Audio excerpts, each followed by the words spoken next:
इंसाफ के मंदिर कोर्ट में दिन दहाड़े गोली चला दी जाती है। पुलिस तमाशा देखने के सिवा कुछ नहीं कर पाती। इंसाफ के मंदिर में दिन दहाड़े गोली चला दी जाती हैं और पुलिस तमाशा देखने के सिवाय कुछ नहीं कर पाती है। जी हाँ, मामला सोनीपत कोर्ट का है। सोनीपत की कोर्ट में जब एक गवाह गवाही देने के लिए कोर्ट के अंदर जाता है और दो बदमाश तमंचा हिलाते हुए आते हैं कोर्ट के भीतर और उसको भून कर चले जाते हैं। सिर्फ जो पुलिस होती है वो झुनझुना बजाने के सिवाय कुछ ना कर पाती है। तो ये देखिए, जहां कोर्ट जैसी जगहों पर जहां पूरे एक एक चप्पे पर पुलिस तैनात होती है, वहीं एक दिन दहाड़े एक व्यक्ति का कत्ल हो जाता है, एक फरियादी का कत्ल हो जाता है, तो वहां की जनता अपने आप को कैसे महसूस करेगी सुरक्षित। तो ये मामला एक प्रेमी और प्रेमिका का है, जहां वो एक साल पहले एक दूसरे से शादी कर लेते हैं और अपने माता पिता की गैर मर्जी से। तो जो लड़की का जो पिता होता है वो उस शादी से खफा होता है, वो दोनों भागकर शादी कर लेते हैं, राजी राजी अपने वो रोहतक में खुशी खुशी रहते हैं। और एक साल बाद उसके पिता का कॉल आता है कि अब मैं आपके रिश्ते से खुश हूँ, तो आप अपने घर वापस आ जाइए। तो वो लड़की को कुछ बात रास नहीं आती है कि जहाँ एक तरफ वो हमारी जान पर तुले हुए थे, तो आज अचानक कैसे हमारे पिता को हमारी याद आ गई। तो वो जो पिता है, उस लड़की का कातिल पिता कॉल करता है कि आज मेरा जन्मदिन है, मैं चाहता हूँ आप आज ही आ जाएं। तो वो अपने पति से कहती है कि मेरे पिता का कॉल आया है, मुझे क्या करना चाहिए। तो उसका जो पति होता है लड़की का, वो कहता है कि मुझे कुछ शक लग रहा है, दाल में कुछ काला लग रहा है, अगर आप जाएं तो मेरी एक बात जरूर माने कि आप एक वीडियो के जरिए बताएं कि आपको किस किस चीज से किन किन लोगों से खतरा हो सकता है। अगर आपको कुछ कल हो जाता है तो मैं कैसे आपके लिए लड़ूंगा। तो वो वीडियो के जरिए कहती है कि मेरा नाम कनिका है और मेरे पिता मेरी शादी के खिलाफ थे, मैंने भागकर शादी की, जो कि मैं आज रोहतक में अपने पति के साथ खुश रह रही हूँ। मेरी शादी को 1 साल हो गया है, मैंने 21 में शादी की थी और आज 22 में मेरे पिता का कॉल आता है और मेरे पिता मुझे बुलाते हैं और अगर मुझे कुछ हो जाता है तो मेरी मौत के जिम्मेदार मेरे चाचा, मेरे पापा और मेरी बुआ जी का बेटा होगा। उसको वो एक एप्लीकेशन के जरिए और एक वीडियो को नज़दीकी थाने में जाकर देकर आ जाते हैं और फिर वो लड़की अपने जो मायके है वो चली जाती है और उसका पिता देर रात को उसका कत्ल कर देता है।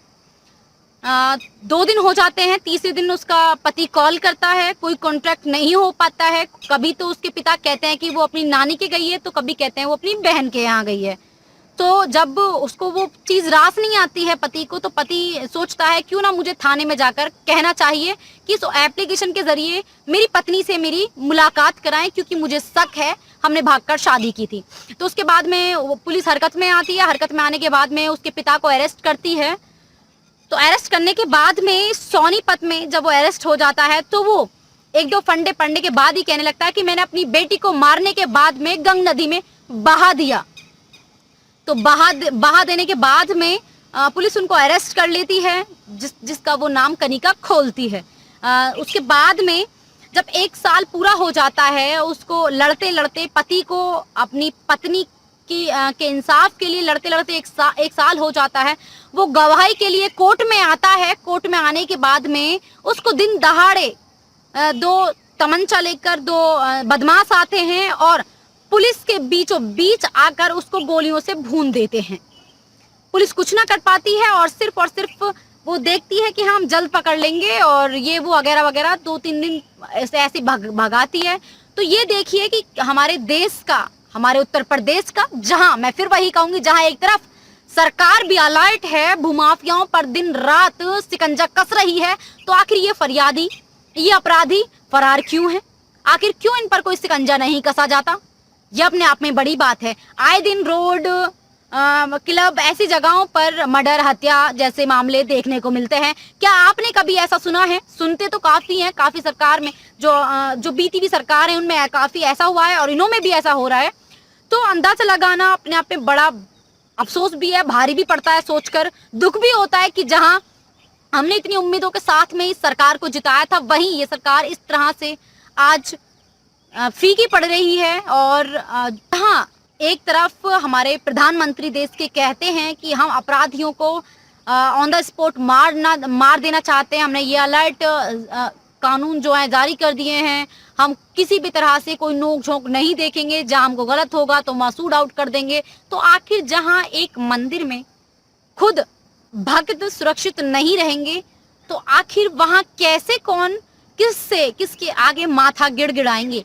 तो ये भी अपने आप में बड़ी बात है कि जहां एक तरफ दिन दहाड़े पुलिस के सामने किसी को भून दिया जाता है और वहां पुलिस कुछ नहीं कर पाती है, तो आखिर आम जनता कहां जाएगी। सीधी सी बात है, अपराध तो बढ़ेंगे ही और बढ़ते आ रहे हैं। आपको पता है कि यहाँ हमारे उत्तर प्रदेश में नहीं बल्कि पूरे देश में हर 2 मिनट के अंदर रेप होते हैं। हर 2 मिनट के अंदर किसी ना किसी बेटी, किसी ना किसी नाबालिग, किसी ना किसी माँ के साथ में दुष्कर्म किया जाता है। यकीन मानना दोस्तों, यकीन मानना मेरी माता बहनों, जहां हमारे गृह मंत्री कहा करते थे कि 12 बजे हमारे देश की बेटियां, नाबालिग बेटियां एक्टिवा पर गहने पहनकर रोड पर जा सकती हैं, तो आज उसकी दशा देख लीजिए। तो देख लीजिए गृह मंत्री जी अपनी आंखों को खोलकर कि यहाँ 2 मिनट में रेप हो रहे हैं। कैसे शिकंजा कस रहे हैं आप। कभी तो दरोगा रेप कर देते हैं और अपराधी तो सीधी सी बात, अपराध तो अपने आप में चरम सीमा पर बढ़ ही रहे हैं। ये तो आपको क्लैपिंग करनी चाहिए हमको कि आप इतना अच्छा जो कानून चला रहे हैं। अरे आप अगर आप कुछ कर भी ना सके तो कम से कम अपनी बदनामी में तो मत करो ये सब कहकर कि हमारे देश की बेटियां गहने पहनकर वो, यार उनकी असमत को रोंदा जा रहा है। आप कहाँ सो रहे हैं। और अगर मैं योगी आदित्यनाथ की बात करूं तो सर आपको ये जो बिल्डोजर आप दिन रात चला रहे हैं भूमाफियाओं पर, क्या आपके कान बहरे हो गए हैं। ये आपको नजर नहीं आ रहा। आपको जो बेटियाओं की, हम जैसी बेटियाओं की जो पुकार है वो सुनाई नहीं दे रही है। आपके जो कान हैं उस बिल्डोजर की आवाज में गुम हो गए हैं क्या। तो बहुत सारी बातें हैं कहने के लिए, लेकिन मैं आए दिन इस तरह की खबरें पढ़ती हूँ और मैं जानती हूँ कहीं ना कहीं असर भी होता होगा। और मैं अब जनता से अपनी से रिक्वेस्ट करूंगी, अपने भाई बहनों से रिक्वेस्ट करूंगी कि अगर कुछ ना तो कमेंट बॉक्स में तो कमेंट जरूर ही करें कि मेरी खबर कैसी है, मैं सही भी कह रही हूँ या नहीं कह रही हूँ। वो तो मेरे ऊपर डिपेंड करता है कि मैं कितना सही और कितना गलत कह रही हूँ। जो मैं कह रही हूँ बिल्कुल सही कह रही हूँ। आपके कमेंट्स करने से, ना करने से, लाइक करने से, शेयर करने से मुझे फर्क नहीं पड़ता। बस फर्क पड़ता है तो सिर्फ ये कि आप मेरी खबर को देखकर यूं चले जाते हैं, कुछ कहते नहीं। आप कहें तो सही, जिससे कि मेरे हौसले बुलंद हों। मैं आए दिन ऐसी घटनाओं का खुलासा करूं, ऐसी घटनाओं को आपके सामने रखूं, जिससे कि जैसे अपराधी हैं एक ना एक दिन तो मेरे प्रदेश के मुखिया के कान में ये आवाज जाएगी कि आए दिन इस तरह में हमारे देश की बेटियों की असमत इस तरह से उनको रोंदा जा रहा है। काजल लोधी की रिपोर्ट।